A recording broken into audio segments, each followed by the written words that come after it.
जलालुद्दीन ने बताया अध्यात्म का रहस्य। अहमद जलालुद्दीन अब्दुल कलाम के बहनोई थे। उनकी बड़ी बहन जोहरा का विवाह जलालुद्दीन से हुआ था। जोहरा भी अब्दुल कलाम को बहुत प्यार करती थी। अपने छोटे भाई के भोले चेहरे और जिज्ञासा भरी आंखों का रहस्य शायद वे जान गई थी। उन्हें लगता है कि उनका छोटा भाई कलाम अपनी आंखों में कोई गहरा रहस्य छुपाए हैं। अहमद जलालुद्दीन आयु में अब्दुल कलाम से 15 वर्ष बड़े थे। सन 1939 में अब्दुल कलाम 8 वर्ष के थे और जलालुद्दीन 23 के हो चुके थे। उनके इस संबोधन के पीछे क्या राज था, यह तो पता नहीं लग पाया, परंतु ऐसा लगता है कि बचपन से कलाम की चीज़ों को देखने की अपनी अलग ही दृष्टि थी। वे उन्हें आज़ाद प्रकृति के लगते थे। जलालुद्दीन को ईश्वर में पक्का विश्वास था और एक और भी बात थी, वे ईश्वर को सदा अपने साथ मानते थे और कोई भी समस्या सामने आने पर इस विश्वास के साथ ईश्वर के सामने रख देते थे कि वह उनकी समस्या का समाधान स्वयं उन्हें देगा। वे ईश्वर के साथ अपनी अनन्य अधिकार रखते थे। अपने पिता से कलाम ने ईश्वर में विश्वास रखना सीखा ही था। युवा आयु के जलालुद्दीन की जब उन्होंने ईश्वर में अटूट आस्था देखी तो उनका विश्वास पूर्ण रूप से मजबूत हो गया।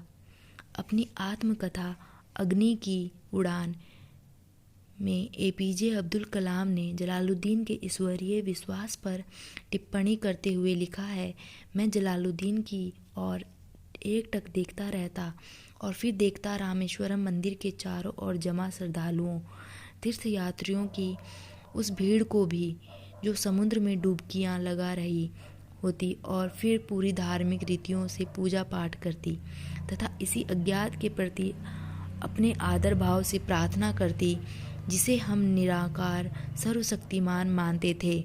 मुझे इसमें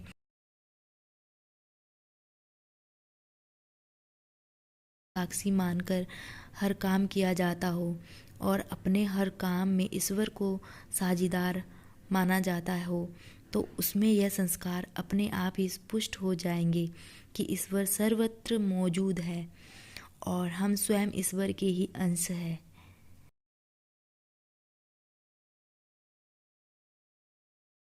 श्रीमद् भागवत गीता में यही आशय व्यक्त किया है, हे अर्जुन, इस संसार के कण कण में और तुझमें भी मैं ही मौजूद हूँ। मैं जीवधारियों में आत्मा हूँ।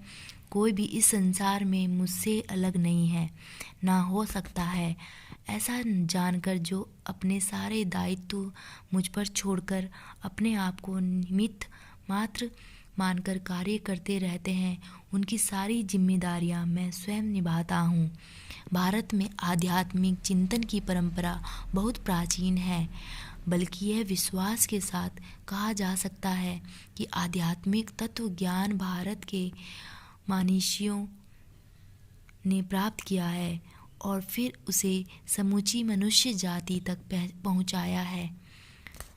उसी तत्व ज्ञान की बात जलालुद्दीन एपीजे अब्दुल कलाम को बताया करते थे। अपनी आत्मकथा में डॉक्टर कलाम ने यह बात स्वयं स्वीकार की है, सच्चे मन से विश्वास के साथ प्रार्थना चाहे मंदिर में की जाए या मस्जिद में, वह सर्वशक्तिमान एवं सर्वव्यापी ईश्वर के पास पहुंचती ही है। इससे स्पष्ट हो जाता है कि डॉक्टर कलाम की अध्यात्म में अटूट आस्था है। वे धर्म के प्राण तत्व से परिचित ही नहीं है, अपितु उन्होंने अपने जीवन में उसे जिया भी है। मोहम्मद पैगंबर और रामायण की कहानियाँ। अब्दुल कलाम का जन्म ऐसे स्थान पर हुआ जहाँ हिंदू मुस्लिम धर्मों और मान्यताओं का संगम था। रामेश्वरम हिंदुओं की प्रसिद्ध तीर्थ स्थली है। इस तीर्थ स्थली में मुसलमानों की आबादी हिंदुओं से अधिक है, परंतु यह उस महान तीर्थ का ही प्रभाव है कि वहाँ हिंदू और मुसलमानों में आपसी समझ है। वे एक दूसरे के साथ मिलकर रहते हैं और विचारों तथा नैतिक मान्यताओं का आदान प्रदान करते हैं। अब्दुल कलाम की मां पर हिंदू तीर्थ स्थली का पूरा प्रभाव था।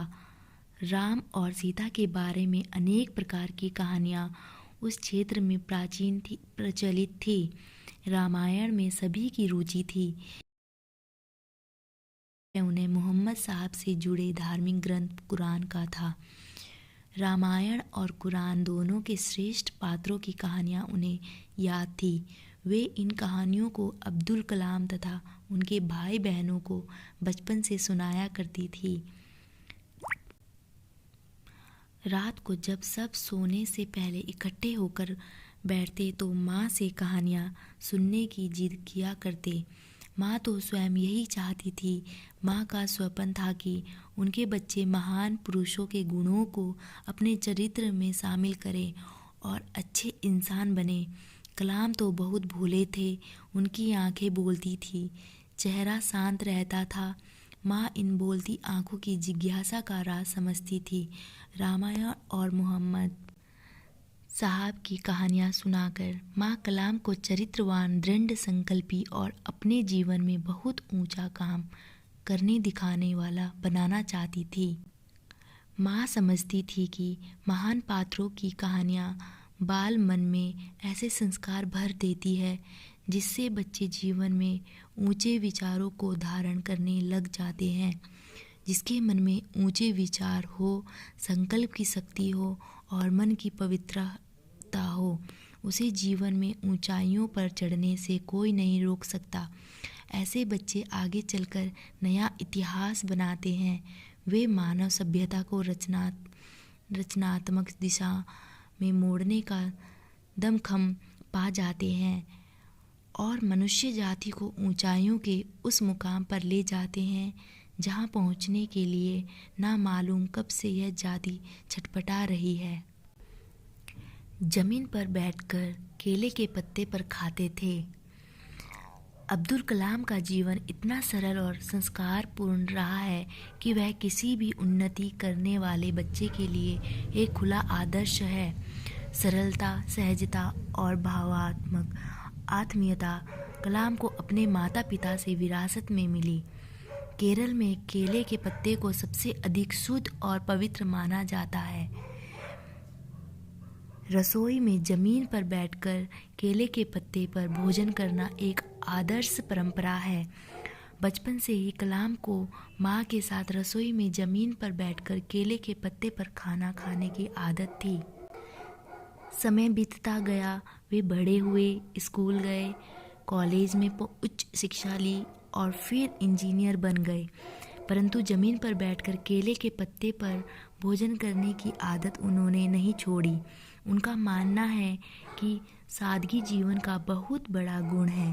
सादगी के बिना अच्छाइयाँ जीवन में प्रवेश नहीं कर पाती। प्रतिभा तो सादगी की चेरी है। बनावटी जीवन शैली में आदमी को चौकन्ना रहना पड़ता है और उसके दिमाग में उपरामता नहीं आ पाती। ऐसा व्यक्ति मानसिक स्तर पर व्यस्त रहता है और अपनी ऊर्जा व्यर्थ ही नष्ट करता रहता है। सादगी मन को शांत रखती है, मस्तिष्क को ताज़ा रखती है, ऊर्जा बचाती है। सरलता और सहजता प्रतिभा के प्रस्फुटन के लिए अनुकूल जमीन तैयार करते हैं। जिनके स्वभाव में सरलता और सहजता नहीं है, वे प्रतिभावान बनने की कल्पना भी ना करें। आज एपीजे अब्दुल कलाम एक महान वैज्ञानिक तथा भारत के प्रथम नागरिक के रूप में हमारे बीच मौजूद है और हर भारतवासी का प्यार और आदर पा रहे हैं। तो यह स्पष्ट समझ लिया जाना चाहिए कि उनकी इन महान उपलब्धियों के पीछे सबसे बड़ा हाथ उनके सरल स्वभाव और सहज प्रकृति का है। जय जवान जय किसान।